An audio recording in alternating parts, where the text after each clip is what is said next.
exciting thing going on in West Pelzer right now as we enter into spring? Well, as all 271 municipalities are doing, it's budget season. So there's not a whole lot of exciting things that are happening inside of this office, but some recent advancements, perhaps in how we're doing business, you'll see a significant change. So we, just like all the other cities and counties in the state, received what I've referred to as our manna from heaven, or ARPA funds.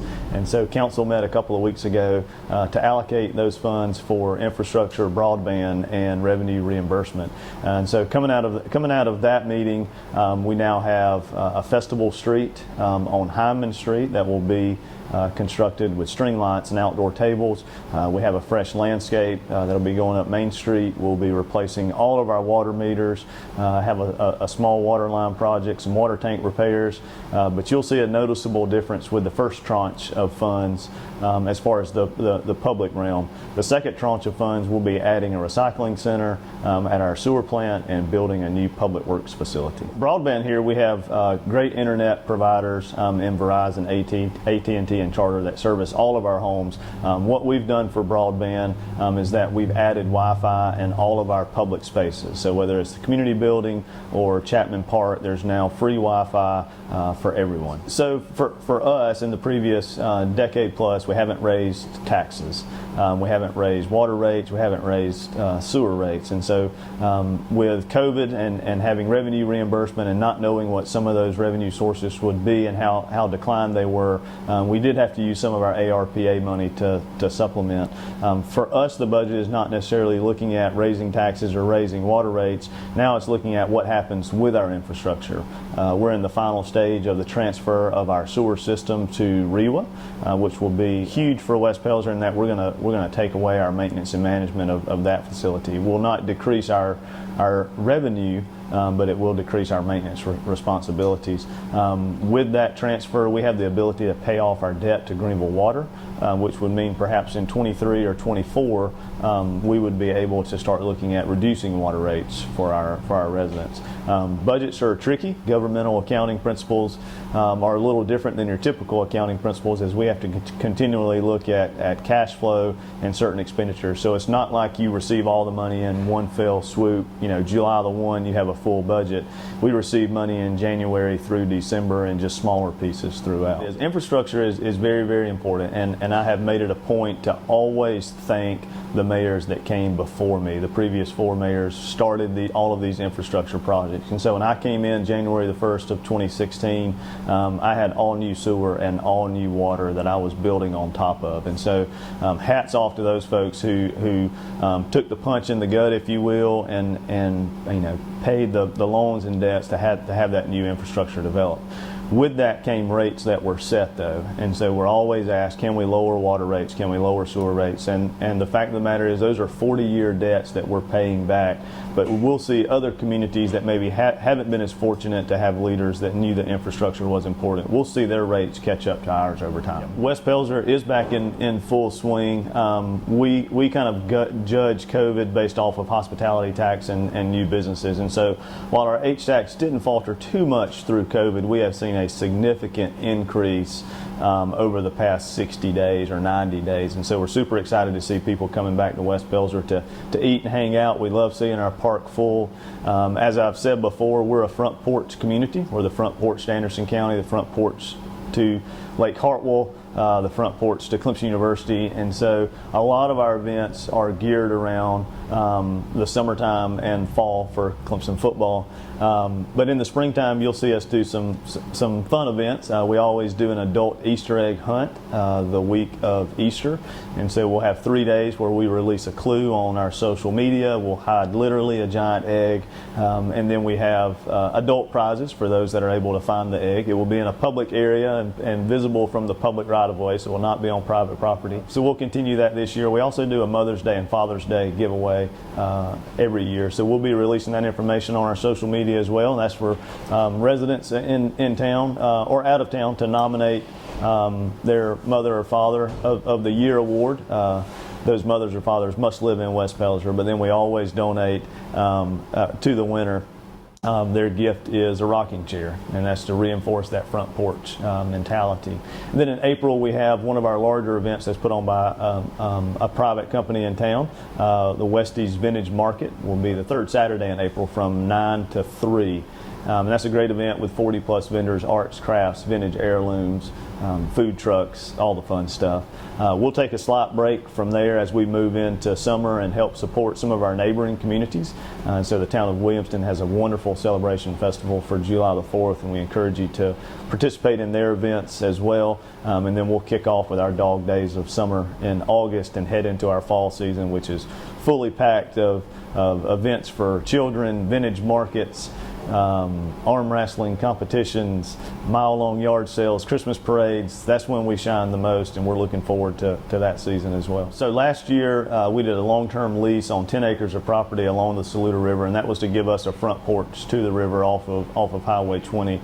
We've secured some water rec funds so we can start building the first section of trails and picnic tables and shelters down there. We're just working on public access through a wetland at the moment. We've been partnering with the town of Pelzer and Scout Development as they're building some new homes along the river, and the Heritage Commission has retained a 30-foot easement along that river that actually connects to Riverfront West. We've also been partnering with Williamston to look at Depot Road. All three cities passed a resolution last year highlighting Depot Road as a major pedestrian and bicycle corridor, and so we're still looking for funding for that 10-foot wide sidewalk along what would be the north side of Depot Road. All three communities regularly communicate and discuss bicycle and pedestrian activity with Anderson County as a whole, as we're always looking to how do we connect to Piedmont, how do we connect West Pelzer through Williamston to Belton. Those are all opportunities that all the mayors frankly are looking at together. We just need that large funding source. So Duke Energy, BMW, Michelin Tire, we'd love to have you support that. Trails transform communities. That's evident when you go to Travelers Rest, when you can go to Charleston, when you can see the on-street bike lanes in Hilton Head and Bluffton and Myrtle Beach. All of those places rely on bicycle tourism.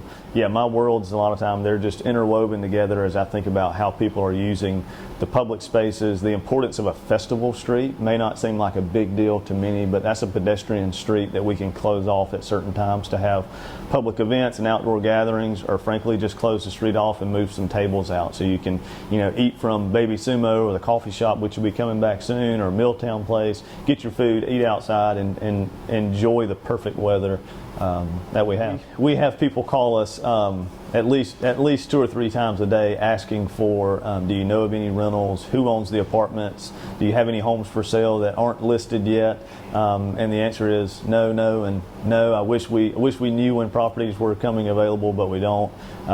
As of right now, the homes are staying on the market just a couple of days here in West Pelzer, and us, just like other communities, we've seen that price increase significantly over the past 24 months. We do have new homes being built on Dingy Street, Spring Street, West Stewart Street, and I'm sure you can find those on MLS if you'd love to call West Pelzer home. So Mayor Ragland, Mayor Burgess, and myself, we still regularly talk and meet and try to get an understanding of what each of the communities are doing. We never want to overlap or appear as if we're in competition with each other, because we're not. What's good for Williamston is great for West Pelzer, and what's great for Pelzer is good for West Pelzer. So we're always talking to each other, kind of thinking about what's next for them. And so you may see us at ribbon cuttings for pickleball courts, or you may see us at economic development announcements in Pelzer, and that's exactly for that reason. Most recently, Mayor Ragland and myself met with Superintendent Robbie Beneker to talk about impact fees. Not that we are for or against it or leaning one way or another, but it was to ask questions that we were being asked via social media, phone calls to City Hall. We wanted to be able to ask those directly. And so Mayor Burgess and myself, along with the school district, will be releasing clips from that video as soon as we can figure out how to edit that 1 hour and a half conversation down to some small clips. But it's conversations like that that help the mayors work better together. And you'll see more of that in the coming months. And hopefully we're able to encourage perhaps the mayor of Belton or the mayor of Iva or Mayor Roberts that they'd like to participate with us. We'd love for all of the mayors to be able to get together and communicate across the county. So economic development plays a huge role in West Pelzer, whether it's happening here or outside of our city limits. And so we regularly talk to Burris and the Economic Development Office to get an understanding of how much warehouse space is available, how many jobs is this going to create, so that we can think about growth overall. We're at about 25% growth for the next 36 months, which is huge for West Pelzer, but that also means an increase in traffic, an increase in needs for public safety, calls for service, fire department.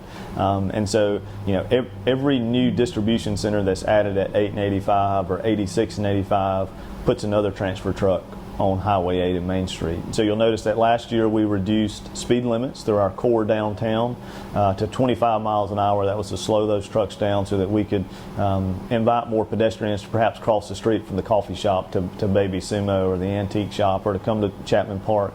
So anyway, all those economic development announcements impact our bottom line of traffic. And how do we mitigate that? We'll see over the next decade how traffic increases. There are no plans to widen Highway 8. There's no plans to do anything between the 85 and 29 bridge for that traffic. But you'll see us looking at perhaps new traffic signals at Palmetto Road and Highway 8. Which would give us a new gateway into town, allow us to stop traffic before it gets here, and perhaps some other traffic improvements through our school zone on West Stewart Street. Again, just to encourage more walkability, more bikeability, and a sense of community. But it's interesting to think, as a 40-year-old mayor, I started this as the second youngest mayor in South Carolina, definitely the youngest in Anderson County, and it's amazing how much I've grown and learned over the previous 7 years. If, Lord willing, if I'm able to continue to do this for another term, what would that look like? How much more would I learn? I'm no longer the youngest. I joke with Mayor Burgess and Mayor Ragland that I'm the elder of the three communities, so they're more than welcome to call me for advice about it. January 1st, 2016, we have repaved every road in West Pelzer, city and county and state roads, all in city limits, are newly paved. We have one road that is on the docket for C-Fund approval this quarter, which is where some new homes are being built off of Spring Street, and that will officially be our last road, but they are 100% either complete or 100% funded. Not many places can say that. Not many places can say that. And you just mentioned some new homes out there. How many new homes are they building up? So that was formerly a mobile home park about 20 years ago, and as council passed in 2011 to not allow any new mobile home parks or mobile home replacement, it was time for that property to be transferred out. And so there were approximately 20 mobile homes over there at one time, and that's going to be 15 new single-family residences off of Spring Street. I think the first two are complete. It's a local builder with a local investor, and they're building those to suit as people purchase lots now.